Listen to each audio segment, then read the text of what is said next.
Praise the lord. ఈరోజు దేవుని వాగ్దానంగా యెషయా గ్రంథము 58వ అధ్యాయము 9వ వచనాన్ని చూసుకుందాం. నీవు పిలువగా యెహోవా ఉత్తరమిచ్చును, నీవు మొరపెట్టగా ఆయన నేనున్నానను. దేవునికి స్తోత్రం, మహిమ కలుగును గాక.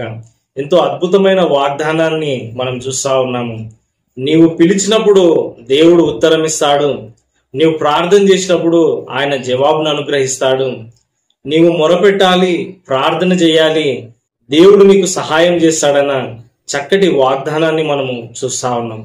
మరి యెషయా గ్రంథంలో 58వ అధ్యాయంలో ఈ సందర్భాన్ని మనం ఒకసారి ఆలోచన చేస్తే, ప్రజలు అంటా ఉన్నారు, అయ్యా మేము ఉపవాసం ఉంటున్నాము, నీవు ఎందుకు మా ప్రార్థన అంగీకరించట్లేదు, మీరెందుకు మాకు సహాయం చేయట్లేదని ప్రజలు అంటున్నప్పుడు దేవుడు వారితో చెప్తా ఉన్నాడు, మీరు ఉపవాసం ఉంటున్నారు, మీ కడుపులు ఖాళీగా ఉన్నాయి, అయితే మీరు ప్రార్థన చేయడం లేదు. మీరు వ్యాపారం చేస్తా ఉన్నారు, మీరు పనులకు వెళ్తున్నారు, మీ పనివారి చేత కఠినమైన పనులు చేస్తా ఉన్నారు, అన్యాయము అక్రమం చేస్తున్నారు, అల్లరి చేస్తా ఉన్నారు, ఇవన్నీ చెడ్డ కార్యాలు చేస్తూ మరి మేము ఉపవాసం ఉంటున్నాం అంటున్నారు. అది ఉపవాసము కాదు. నీవు ఉపవాస దినం రోజున ఎక్కువసేపు ప్రార్థన చేయాలి, దేవుని సన్నిధిలో నీవు గడపాలి. నీవు ఉద్యోగాలు వ్యాపారాలు మానేసి ఉపవాసం చేయడము ఎంతో ఆశీర్వాదకరం. నీవు చేసే ఉద్యోగానికి లీవ్ పెట్టుకొని, సెలవు పెట్టుకొని ఉపవాసం ఉండి ప్రార్థన చేస్తే ఎంతో ఆశీర్వాదకరము. అలాంటి ఉపవాస ప్రార్థనకు ఖచ్చితంగా జవాబు వస్తుంది. నీవు బంధింపబడిన వారిని విడిపించు, ఆకలిగా ఉన్న వారికి ఆహారం పెట్టు, వస్త్రహీనునికి వస్త్రం ఇయ్యి, కన్నీటిలో దుఃఖంలో ఉన్న వారిని ఆదరించు. ఇట్టి ఉపవాసము దేవునికి ఇష్టమైంది. హల్లెలూయా. ఇలాంటి ఉపవాసం నువ్వు చేస్తే దేవుడు నీకు తప్పకుండా జవాబిస్తాడు.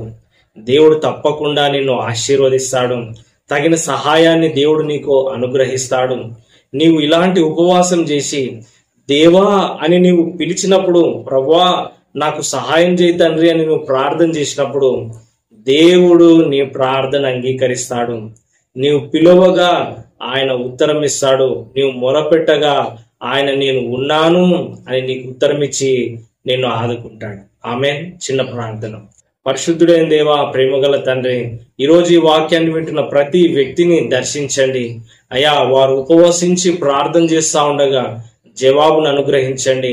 కన్నీటితో ప్రార్థన చేస్తూ నిన్ను పిలుస్తుండగా నీవు వారిని దర్శించండి. వారికి ఉన్న కష్టాలు శ్రమల్లో నుంచి విడిపించండి. నీకు ఇష్టమైన ఉపవాసం చేయడానికి సహాయం చేయండి.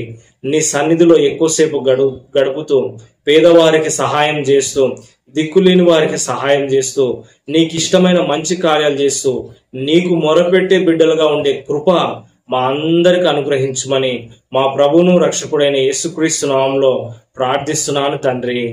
ఆమేన్. God bless you. నేను పాస్టర్ ఎలీషా అబ్రహాం.